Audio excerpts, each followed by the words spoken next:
heard of the one-pan dinner. Well, I got something else for you, the one-pot shot. When I was a line cook out in Napa, California, I was way too tired to mess around with any formal dinner. So I looked in my fridge, gathered a bunch of vegetables and maybe a protein, threw it into a pot, and got one pot shot. And it's a crowd pleaser. Today we're doing my signature vegetarian curry.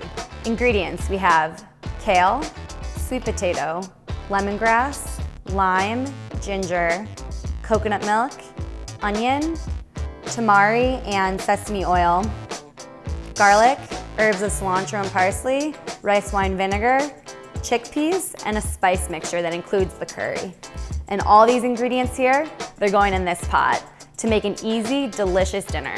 So we're gonna start out by cutting all the vegetables, putting it in the pot, adding the spices, finishing with the coconut milk, and bam, you're done. So first we're gonna cut the kale. Make sure to take the kale off the stem. To eat the stem is a little bit too fibrous. So once you get the kale off the stem, I like to cut it into a medium-sized strips. Next, we have the potato. I like using sweet potatoes, it adds some sweetness. I like to keep the skin on as long as you wash it pretty well. And I like to just give that a small dice. That way it cooks a little bit faster because sweet potatoes can tend to cook a little bit slow. Next is the lemongrass. You want to make sure not to actually eat this. You're just going to steep it in the coconut milk like tea, and it gives it a nice acidic lemon flavor. You want to make sure to beat it a little bit with the back of your knife. I always make sure to keep it in one piece. That way before I eat the curry, I can pick it out easily. Ginger, similar idea. You're just going to cut it in half. You want about a 1-inch piece, and then you're going to smash it.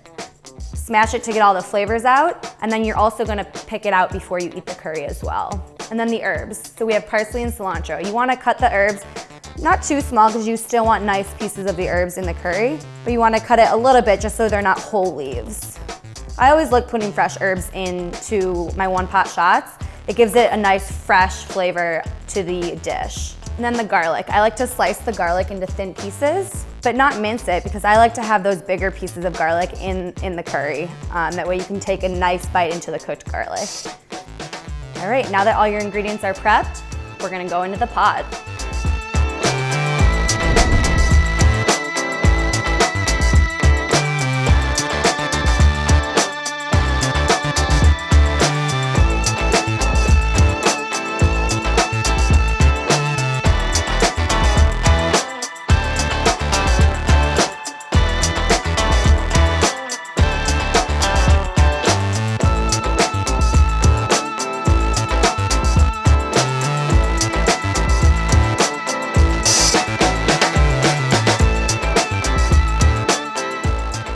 Season to taste.